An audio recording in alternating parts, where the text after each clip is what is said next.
नमस्कार दोस्तों, आज के इस वीडियो में आपका स्वागत है। आज हम वर्ग और वर्गमूल भाग 1 के बारे में पढ़ेंगे।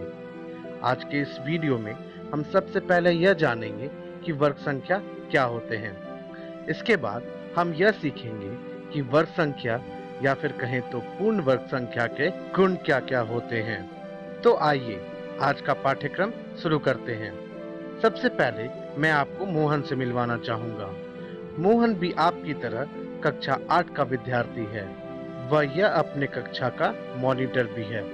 आज इसकी कक्षा में एक छोटा सा कार्यक्रम होना है और इसके कक्षा में इसके स्कूल के प्रधानाचार्य व अन्य अध्यापक भी आने वाले हैं। उनके लिए इसे कुल 9 कुर्सियां अपनी कक्षा में सजाने हैं, मगर इसे यह वर्ग के आकार में सजाने हैं। तो आइए देखते हैं मोहन ने इन्हें किस प्रकार सजाया है। सबसे पहले मोहन ने पहली 3 कुर्सियों को एक के पीछे एक सजाया। वह उसके बगल में अगली 3 कुर्सियों को, वह उसके बगल में अगली 3 कुर्सियों को। तो हो गए ना कुर्सियों की सजावट वर्ग के आकार में। यह देखिए, यहाँ पे 9 कुर्सियां एक वर्ग के आकार में सज गई। जिस प्रकार हमने बहुभुज वाले पाठ में वर्ग के बारे में पढ़ा था, उसी प्रकार संख्याओं में भी वर्ग होते हैं। किसी संख्या को जब हम उसी संख्या से गुना करते हैं तो गुना करने पर जो गुणनफल प्राप्त होता है उस संख्या को हम वर्ग कहते हैं। जैसे 3 गुना 3 9 हुआ, तो 9 3 का वर्ग संख्या होता है। 3 का वर्ग हम कुछ इस प्रकार भी दर्शा सकते हैं। अगर किसी प्राकृत संख्या को दूसरे प्राकृत संख्या के खुद से ही गुना कर हम कुछ इस प्रकार दर्शा सकते हैं, तो उस प्राकृत संख्या को हम दूसरे प्राकृत संख्या का वर्ग संख्या या पूर्ण वर्ग संख्या कहते हैं। आइए अब हम कुछ वर्ग संख्या एवं पूर्ण वर्ग संख्याओं की सूची देखें। यहाँ पर हमने सारी प्राकृत संख्याएं लिख रखी हैं व इनके सामने हमने इनके वर्ग संख्याएं लिख रखी हैं। इस सूची में आप यह देख सकते हैं कि संख्या 1, 9 व 11 के वर्ग संख्या के इकाई स्थान पर 1 है। आइए अब हम पूर्ण वर्ग संख्याओं के कुछ ऐसे ही गुणों के बारे में जानें। वह प्राकृत संख्या जिसको खुद से गुना कर हमने उस संख्या के वर्ग संख्या को प्राप्त किया है, उस वर्ग संख्या के अगर इकाई स्थान पर 4 है तो उस संख्या के इकाई स्थान पे या तो 2 होगा या फिर 8।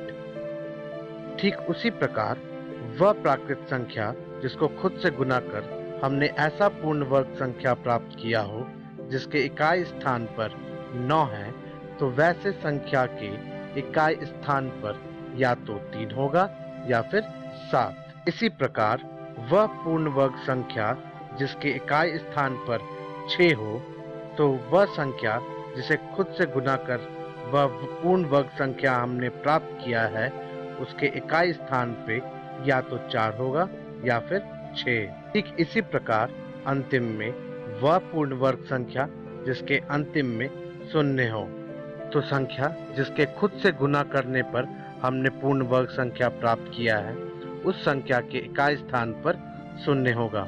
लेकिन हाँ, इसमें हमें यह भी याद रखना है कि 0 की संख्या सम होनी चाहिए। अगर वह विषम होगी तो वह पूर्ण वर्ग संख्या कभी भी नहीं कहलाएगी। जैसे अगर यहाँ पे हमारा पूर्ण वर्ग संख्या 25,000 है, तो आप यहाँ यह देख सकते हैं कि यहाँ पर 0 की संख्या विषम है, तो हम यह कह सकते हैं कि यह संख्या कभी भी पूर्ण वर्ग संख्या नहीं हो सकती है। ठीक इसी प्रकार किसी भी संख्या के अगर अंतिम में यानी कि इकाई स्थान पर 2, 3, 7 या 8 है, तो वह संख्या कभी भी पूर्ण वर्ग संख्या नहीं कहला सकती।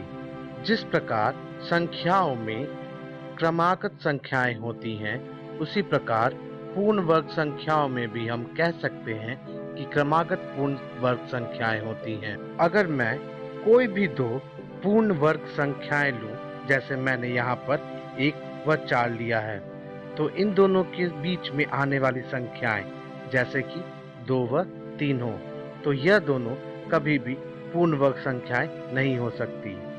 इसी प्रकार अगर हम अगली क्रमागत पूर्ण वर्ग संख्याएं लें, जैसे 25 व 36, तो इन दोनों के बीच में आने वाली संख्याएं 26, 27, 28, 29, 30, 31, 32, 33, 34, 35, यह सारी प्राकृत संख्याएं भी कभी भी पूर्ण वर्ग संख्याएं नहीं हो सकती। इसी प्रकार अगर मैं आपसे पूछूं क्या 128 पूर्ण वर्ग संख्या है, तो चलिए सबसे पहले हम यह पता करते हैं।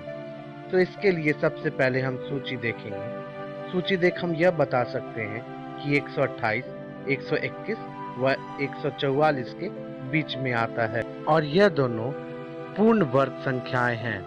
तो 128 कभी भी हमारा पूर्ण वर्ग संख्या नहीं होगा। अब हम पूर्ण वर्ग संख्याओं के एक रोचक प्रतिरूप के बारे में जानें। हमने कक्षा 6 में त्रिकोणीय संख्याओं के बारे में पढ़ा है, जिनके बिंदु प्रतिरूप त्रिभुजों के रूप में व्यवस्थित किए जा सकते हैं के बारे में पढ़ा था, जैसे 1, 3, 6, 10।